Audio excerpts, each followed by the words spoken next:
Good morning. আজকে আমরা ভারতীয় উপমহাদেশের প্রাচীন ইতিহাসের ধারণা চ্যাপ্টার 3 ক্লাস 6-এর ওটা শুরু করছি।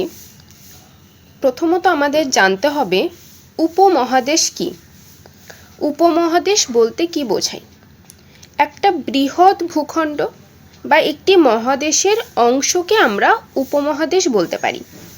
শুধু কি একটা মহাদেশের অংশকে উপমহাদেশ বলা যাবে? না, তার নিজস্ব ভৌগোলিক, সাংস্কৃতিক এবং ঐতিহাসিক বৈশিষ্ট্যের পরিচয় থাকতে হবে। নিজস্ব সংস্কৃত থাকতে হবে, নিজস্ব ভৌগোলিক এরিয়া থাকতে হবে, তবেই তো তাকে আমরা উপমহাদেশ বলবো, তাই না? তাহলে ভারতীয় উপমহাদেশ কোনটা? ভারত, পাকিস্তান, বাংলাদেশ, নেপাল, ভুটান, শ্রীলঙ্কা, এই যে পুরো এরিয়াটা, এই এরিয়াটাকে আমরা বলতে পারি ভারতীয় উপমহাদেশ। দেখো, ভারতীয় উপমহাদেশের একটি নিজস্ব ভৌগোলিক এরিয়া আছে, উত্তরে হিমালয় থেকে একেবারে বঙ্গোপসাগর পর্যন্ত। নিজস্ব একটা সংস্কৃতি আছে। আমরা আলাদাভাবে ভারতীয় উপমহাদেশকে নিজেদের সংস্কৃতির দ্বারা আইডেন্টিফাই করতে পারি এবং ঐতিহাসিক বৈশিষ্ট্য তো আছেই। তাহলে এই ভূখণ্ডগুলিকে আমরা বলতে পারি উপমহাদেশ। এটা বোঝা গেল? এখন আমরা এই চ্যাপ্টার শুরুর আগেই জানব সংস্কৃতি এবং সভ্যতা এই দুটি একই জিনিস নাকি আলাদা। দেখো, প্রত্যেকটা মানুষের নিজস্ব সংস্কৃতি থাকে, প্রত্যেকটা জায়গার নিজস্ব সংস্কৃতি থাকে, কিন্তু সভ্যতার অনেকগুলো দিক থাকতে হবে। সভ্যতা যে কোনো একটি পার্টিকুলার জিনিসকে বোঝায় না। সভ্যতা দেখতে গেলে আমরা দেখব কি না, সেখানে গ্রাম আছে কিনা, নগর আছে কিনা, সেখানকার মানুষজন লিপির ব্যবহার, ধাতুর ব্যবহার জানে কিনা, তারা কি বর্ণ ব্যবহার করছে, কি লিপি ব্যবহার করছে, তাদের স্থাপত্য কেমন, এই সমস্ত জিনিসগুলো কিন্তু সভ্যতার অংশ। সভ্যতা বলতে একাধিক জীবনযাপনের উন্নতি বোঝানো হয়। মানে একই জায়গায় অনেক মানুষ জীবনযাপন করে গেছে, অনেক ধাপে ধাপে মানুষের উন্নতি ঘটেছে। সেই সমস্ত এরিয়াকে বা সেই দিকগুলো থাকলে তাকে আমরা সভ্যতা বলতে পারি। যেমন হরপ্পা সভ্যতা, সেখানে নগর ছিল, গ্রামেরও বসতি আমরা দেখতে পাই, সেখানকে উন্নতি, জল নিকাশি ব্যবস্থা ছিল, তাদের ব্যবসা বাণিজ্য আমরা দেখতে পাই, মূল্যবান ধাতুর ব্যবহার দেখতে পাই, শিল্প স্থাপত্যের ব্যবহার দেখতে পাই, নিজেদের মধ্যে যে সুসংবদ্ধ জোট সেটিও আমরা দেখতে পাই। সভ্যতা মানেই সেখানে থাকতে হবে কি না, একে অপরের সঙ্গে পারস্পরিক সম্পর্ক বা নির্ভরতা, সেই জায়গাগুলোকে আমরা বলবো সভ্যতা। সভ্যতার বৈশিষ্ট্যই হলো পারস্পরিক নির্ভরতা। যেমন ধরো হরপ্পা সভ্যতা, কোনো একটা ব্যক্তি ধরে নাও যে পুঁতি বানাচ্ছে, বিড মেকিং, যেটা পুঁতি হয় না, আমরা সাদা সাদা যেগুলো বলি পুঁতি, সে পুঁতি তৈরি করতে গেলে ব্রোঞ্জের জিনিসপত্রের দরকার হবে। আবার ব্রোঞ্জের জিনিসপত্র বানাতে গেলে ব্রোঞ্জের কারিগর লাগবে। সে কারিগরের একটা, ওই যে ব্রোঞ্জটা বানাবে তাকে গরম করে, তাকে গলিয়ে তার একটা পাত্র লাগবে। তাহলে কুমোরের ওপর নির্ভর করতে হবে। তাহলে দেখো, একটা পুঁতি বানাতে গেলে একটা কুমোরের ওপর নির্ভর হতে হচ্ছে। এর সঙ্গে প্রথমে যদি আমরা বলি যে পুঁতির কারিগর, তার সাথে কুমোরের কি স্বাদ, তাই না? কুমোরের যে মাটির পাত্র বানায় তার কি স্বাদ, কিন্তু তারও স্বাদ আছে, কারণ যে পুঁতিটা তৈরি হবে, যে পাত্রে গলানো হবে ব্রোঞ্জটা, সে পাত্রটা তো বানাবে একটা কুমোর। তাই একে অপরের সঙ্গে নির্ভর না হলে কিন্তু পুঁতি তৈরি হয় না। তাহলে আমি বোঝাতে পারলাম যে সংস্কৃতি কোনো একটি মানুষেরও থাকতে পারে, কিন্তু একটা সভ্যতা হতে গেলে পুরো একটা এরিয়া, একটা উপমহাদেশের অনেক বৈশিষ্ট্য থাকতে হবে, তবে সেটা সভ্যতায় পরিণত হবে।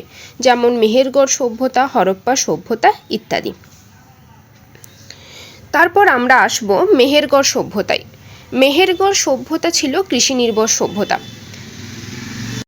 আমরা যদি দেখি, যে কোনো সভ্যতাই কিন্তু কোনো একটা নদীর তীরে গড়ে ওঠে, কারণ নদী না থাকলে সেখানে সভ্যতা হবে না। প্রথমত মানুষের বসবাসের মেন যেটা জায়গা, সেটাই মানে মেন যে জিনিসটা প্রয়োজন, সেটি কি না, সেটি হচ্ছে জল।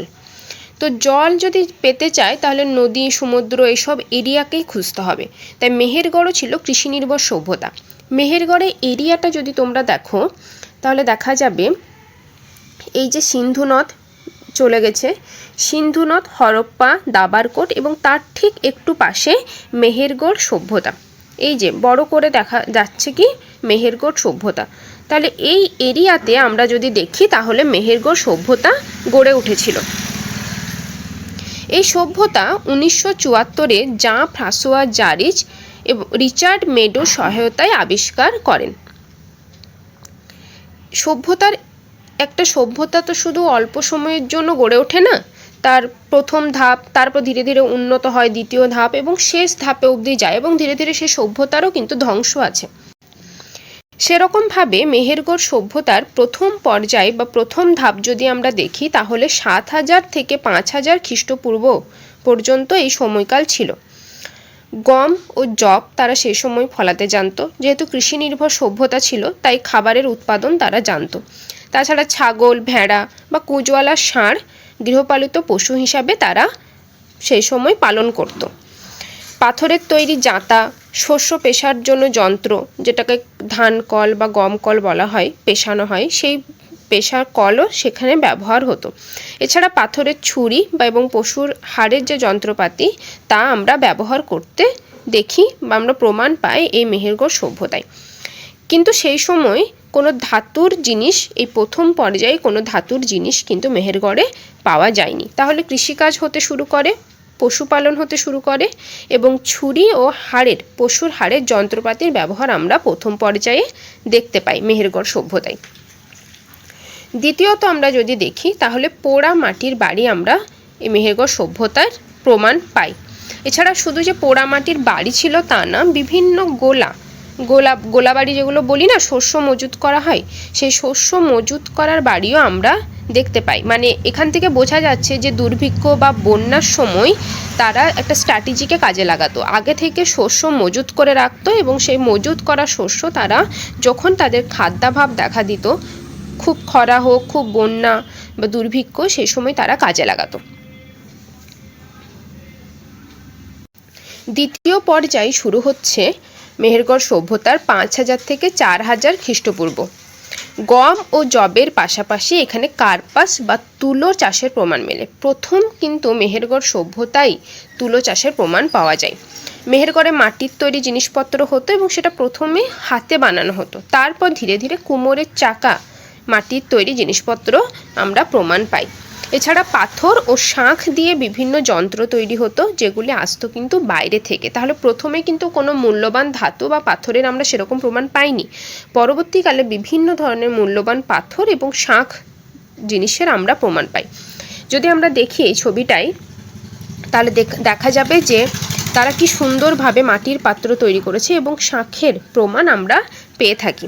তৃতীয় পর্যায়ে 4300 থেকে 3800 খ্রিস্টপূর্বাব্দ কুমোরের চাকায় মাটির পাত্রগুলোকে তারা পোড়াতো চুল্লিতে এবং বিভিন্ন নকশা আঁকিবুকি ছবি আঁকতো। দেখো মাছের ছবি, তাকে রং করা হয়েছে এবং বিভিন্ন ডিজাইন, পাখির ছবি, জিওমেট্রিক বিভিন্ন ডিজাইন, ত্রিভুজ আকার, মানে আয়তাকার, চতুর্ভুজ, এই সমস্ত জিনিসগুলোকে তারা, এই ডিজাইনগুলোকে তারা ব্যবহার করতো মাটির পাত্রে। ছবি আঁকতো তারা, বিভিন্ন রং করতো, কখনো এক রং হতো, যেমন এটা হলুদ রঙের এই যে পাত্রগুলো দেখা যাচ্ছে, তারপর দু রং, হয়তো লাল কালো বা বহু রঙের পাত্র তারা ব্যবহার করতো। এই পর্যায়ে বসতি হিসাবে মেহেরগড়ের আয়তন কিন্তু অনেক বেড়েছিল। ধীরে ধীরে মেহেরগড়ের আয়তন বাড়তে থাকছিল এবং তামার ব্যবহার শুরু হয়। তবে আকরিক থেকে ব্যবহারের জন্য তামা তোলা অত সহজ ছিল না। তামা তোলা একটা খনি থেকে অতটাও তো সহজ নয় না, তাই সেখানে একটা জটিল সমাজের জটিল জীবনযাপন আমরা লক্ষ্য করি মেহেরগড় সভ্যতায় এই তৃতীয় পর্যায়ে এসে 4300 থেকে 3800 খ্রিস্টপূর্বাব্দের মধ্যে। মেহেরগড় সভ্যতায় নারী মূর্তি আমরা দেখতে পাই। এই যে ছবিটা আছে, এই ছবিটা দেখো, এটা হচ্ছে নারী মূর্তির ছবি। সেই সময় আমরা নারী মূর্তির ছবি পেয়ে থাকি। এই সভ্যতার অন্যতম বৈশিষ্ট্য ছিল সমাধি ক্ষেত্র। মৃতদেহকে সোজাসুজি বা কাত করে শুইয়ে দেওয়া হতো এবং মৃতদেহর সঙ্গে নানা রকম জিনিসপত্র দেওয়া হতো, যেমন পাথরের গয়না, কুড়ুল, গবাদি পশু ইত্যাদি। এছাড়া মৃতদেহকে লাল রঙের কাপড় জড়িয়ে লাল রং মাখিয়ে সেখানে সমাধি করা হতো। তাহলে এখান থেকে যদি এমসিকিউ কোশ্চেন আসে তাহলে কী টাইপের কোশ্চেন আসবে, যে কবে খনন করা হয়েছিল, বা পরবর্তীকালে এরকম কোশ্চেন আসতে পারে যে কোন সভ্যতার আগে খনন কার্য চালানো হয়, ছোট থেকে বড় সাজাও বা পরপর সাজাও, তো মেহেরগড়, হরপ্পা এভাবে পরপর হয়তো দিয়ে দেওয়া হলো মেসোপটেমিয়া এবং কোন সভ্যতার আগে খনন কার্য চালানো হয়, তাই তার জন্য প্রত্যেকটা সভ্যতা আমাদেরকে পড়তে হবে। এছাড়া প্রথম কার্পাস বা তুলোর চাষ কোথায় করা হয়, মেহেরগড়, হরপ্পা, মহেঞ্জোদারো, বানোয়ালি, এরকম অপশন দিয়ে দিল হয়তো 4টে। এবং ব্রড কোশ্চেনও আসতে পারে যে মেহেরগড় সভ্যতার বৈশিষ্ট্যগুলি আলোচনা করো। ক্লাস 6-এর এই যে চ্যাপ্টারগুলো আছে এগুলো শুধুমাত্র ক্লাস 6-এর বাচ্চার নয়, যারা আপার প্রাইমারি দিচ্ছেন তাদের জন্য কিন্তু হেল্পফুল। ক্লাসটি যদি ভালো লেগে থাকে তাহলে অবশ্যই একটি লাইক করে দেবেন এবং কমেন্ট করতে ভুলবেন না।